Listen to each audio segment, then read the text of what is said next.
दोस्तों नमस्कार। बांग्लादेश में एक बार फिर से हिंदुओं पे अत्याचार शुरू हो गया है। ये अत्याचार तो पहले से होते रहे हैं बांग्लादेश में, लेकिन शेख हसीना की सरकार अगस्त 2024 में जाने के बाद से और भी ज़्यादा बढ़ गए हैं। वहाँ पे एक महादलित महादलित हिंदू लड़का जो दीप चंद्र दास नाम का था, उसे मुसलमानों के भीड़ ने, जिहादियों के भीड़ ने एक झूठे षड्यंत्र के तहत उसको फंसाया गया और फिर मुसलमानों के भीड़ ने इस तरीके से उस पर टूट पड़ा, भेड़ियों की तरह से, मतलब मानो वो इंसान ही ना हो। और आज मैं बताऊंगा कैसे उसको मारा गया, जिंदा जलाया गया। और जो महादलित चेहरा है, भारत में महादलित के जो नेता बनते हैं, उनके मुंह से एक शब्द भी नहीं निकले मेरे दोस्तों। और मैं बताऊंगा मोहम्मद यूनुस की सरकार क्या जाने वाली है, और दूसरी उस्मान हादी की हत्या कैसे हुई, किसने कराई, क्यों हुई, और उस्मान हादी के फैन आपके हिंदुस्तान में भी है। इसलिए मैं कहना चाहता हूं, संभल कर अपने दुश्मनों को पहचाने, टाइम रहते अपने दुश्मनों के चक्रव्यूह को समझे। अगर कोई आपको समझा रहा है तो उसकी बात को समझे, क्योंकि आपने देखा दिल्ली में जो बम ब्लास्ट हुआ, कितने डॉक्टर आतंकवादी निकले। एक डॉक्टर तो ऐसा भी था जो हिंदुओं को मारने के लिए केमिकल बना रहा था। तो दोस्तों, जब डॉक्टर आतंकवादी हो सकते हैं, उस्मान हादी के फैन हो सकते हैं हिंदुस्तान में, तो फिर वो भी चाहते होंगे जो बांग्लादेश जैसा कांड आपके साथ, हिंदुओं के साथ हिंदुस्तान में भी हो। आप सब जानते हैं चिकन नेक का मुद्दा किसने उठाया था, हिंदुस्तान में रहते हुए शर्जील इमाम, और उसके समर्थक कितने हैं। तो आप ये ना समझें जो बांग्लादेश में जो हो रहा है वो अलग एक देश है। आपके देश में भी बांग्लादेश के जिहादी मानसिकता वाले लोग आपके आसपास में रह रहे हैं। आप उससे काम धंधा कर रहे हैं, आप उसे अपना दोस्त मान रहे हैं, लेकिन वो अंदर ही अंदर आपको ख़त्म करने की साजिश रच रहा है।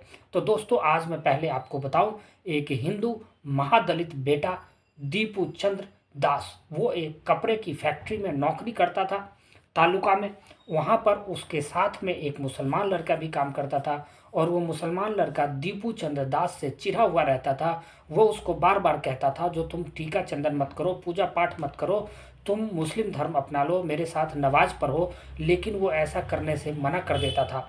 एक दिन ऐसा ही हुआ, और ये जो दीप चंद्र दास के साथ काम करने वाला मुसलमान था, वो जाकर मुसलमानों को कह दिया जो दीप चंद्र दास जो है पैगंबर मोहम्मद का अपमान किया है, मुस्लिम धर्म के बारे में अपमानजनक बातें कही है। और ये जिहादी मानसिकता के लोग इस षड्यंत्र को मान लेते हैं, और मानने के बाद जब ये बात षड्यंत्र चल रही थी, आक्रोश हो रहा था, तो दीप चंद्र दास को पता चला, और दीप चंद्र दास इस जिहादियों के थाने में चला गया, पुलिस के शरण में चला गया, जहाँ पे मुस्लिम पुलिस हो। क्या वो अपने कौम की बातें नहीं मानेगा? बांग्लादेश में आपने देखा, पाकिस्तान जिहादियों ने बांग्लादेश के सरकार को पलट दी, क्योंकि दोनों जगह मुस्लिम थे और दोनों जगह जिहादी। तो पुलिस, जो मुस्लिम जनता जो कह रही है, वो वहाँ की पुलिस मुस्लिम कैसे मान लेगी? पुलिस ने दीपू चंद्र दास को उस जिहादी भेड़ियों के सामने रख दिया, कुछ नहीं किया, नहीं बचाया। और फिर वो जिहादी भेड़िए दीप चंद्र दास महादलित हिंदू बेटा को ऐसे मारा जैसे मानो दीप चंद्र दास इंसान ना हो, फुटबॉल हो। सब ने बहुत मारा। उसके बाद जिंदा उसे पेड़ में बांध दिया गया दोस्तों, और बांधने के बाद उसे पेट्रोल से नहला दिया गया और जिंदा आग के हवाले कर दिया गया। हिंदू, मैं कह रहा हूँ फिर से, हिंदू महादलित बेटा दीप चंद्र दास आज हिंदुस्तान में जितने भी महादलितों के चेहरा और नेता बन रहे हैं, उन्होंने एक भी शब्द नहीं बोला। आप लोगों को मैं सोचने के लिए कह रहा हूँ, जो आपके वोट के प्यासे हैं वो आपके वोट के प्यासे नहीं, आपके सामने ऐसा दिन खड़ा कर देंगे।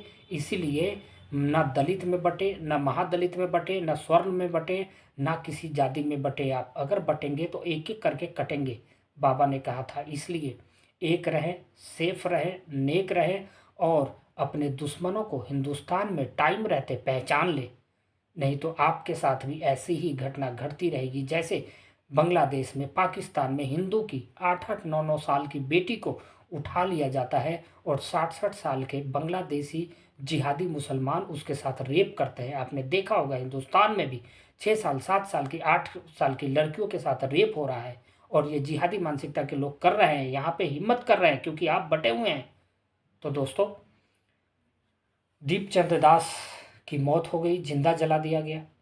उसके बाद जो ये उस्मान हादी है, ये उस्मान हादी बहुत ज़्यादा अपने आप को इसी ने शेख हसीना की सरकार को उखाड़ फेंका था। जिहादी पाकिस्तानियों से इसको फंड मिलता था, पाकिस्तानी जिहादियों से, और फिर ये स्टूडेंट का हीरो बन गया, स्टूडेंटों को भड़काया, स्टूडेंटों को पैसा खिलाया, क्योंकि यहाँ आप जानते हैं बांग्लादेश में भूखमरी है, कटोरा लेकर भीख मांगते हैं। ये जहाँ भी रहते हैं उस देश को कंगाल कर देते हैं, भिखमंगा बना देते हैं, और भीख मांगने में तो इनका रिकॉर्ड नहीं है। तो ये बांग्लादेशियों को पाकिस्तान भिखमंगे से कुछ पैसे मिले और ये स्टूडेंट वहाँ पर जिहाद किया, और जितने भी आप सब ने देखा, जो इतना उत्पात मचाया, शेख हसीना की सरकार को गिरा दी। और उसके बाद नोबेल शांति पुरस्कार विजेता, देखो इस नोबेल पुरस्कार कैसे कैसे को दिया जाता है। मोहम्मद ये अपना मोहम्मद जो वहाँ पे अभी है, मोहम्मद यूनुस की जो प्रधानमंत्री है, अंतरिम प्रधानमंत्री, उसको नोबेल शांति पुरस्कार मिला हुआ है। और उसने इतने उत्पात करा दिए, उस उत्पात का हीरो बन गया। और क्या कहते हैं, शेख हसीना के मतलब क्या नहीं, इज्जत मतलब चली गई। अगर वो वहाँ रहती तो कहा जा रहा है जो रेप तक हो सकता था दोस्तों। तो आपने देखा ही होगा कैसे उनके कपड़े को उछाला गया। तो ये नोबेल पुरस्कार विजेता यूनुस के रहते हुए बांग्लादेश में वहाँ पे इंसानों की ज़िंदगी बद से बदतर हो गई है। हिंदुओं की तो आप पूछिए ही मत। कभी भी किसी भी टाइम में कोई भी मुल्ला घर में आता है और औरतों की रेप करके चला जाता है, किसी भी मंदिर के मूर्तियों को तोड़ देता है। लड़के वहाँ पे 14-14 साल 12-12 साल के लड़के गोभी चुरा रहे हैं, गोभी लूट रहे हैं, सब्जी की दुकानें लूट रहे हैं, कपड़े लूट रहे हैं। अरे जाओ कुत्तों, जिस पाकिस्तानियों ने तुम्हारी माँ बहन की इज्जत लूटी, जिस पाकिस्तानियों ने तुम्हारी माँ बहन को रखैल बनाया बांग्लादेशियों, तुम उसी के गोद में जाकर बैठ गए हो। तुम्हें इतिहास पता नहीं है। तो दोस्तों, बच्चे क्या करेंगे, किसके बहकावे में आ जाएंगे, कोई ठिकाना नहीं है। आप सब अपने बच्चों को सही शिक्षा दें, देश के साथ खड़े रहने की शिक्षा दें, देशभक्ति की शिक्षा दें। और जब भी इलेक्शन आए, क्योंकि हम तो इलेक्शन के माध्यम से ही जवाब दे सकते हैं, हम न जिहादी हैं न उत्पाती हैं, तो हम शांतिपूर्ण ढंग से ही किसी भी बात का जवाब दे सकते हैं। तो वो आपके सामने जब इलेक्शन का पर्व आता है, तो आप इन जिहादी मानसिकता वालों से अलग हटकर अलग जगह वोट करें, ठीक है। और उस जगह वोट करें जो भारत देश को एक करने में लगा है, जो भारत देश को आगे बढ़ाने में लगा है, जो भारत देश के संस्कृति, सौहार्द, सुरक्षा को बरकरार करने में लगा है। दोस्तों, आप उसको वोट ना दें जो बांटने में लगा है। तो इसलिए आप सबसे रिक्वेस्ट रहेगा मेरा, जो इस चैनल पे अगर नए हैं, आप वीडियो नए देख रहे हैं, तो चैनल को सब्सक्राइब करें, वीडियो को लाइक करें, कमेंट शेयर जरूर करें, जिससे कि आपके चाहने वाले, आपके जानने वाले जागरूक हो सके। दोस्तों चलिए, फिर मैं एक सच्ची कहानी के साथ मिलता हूँ। तब तक के लिए जय हिंद, जय भारत, नमस्कार।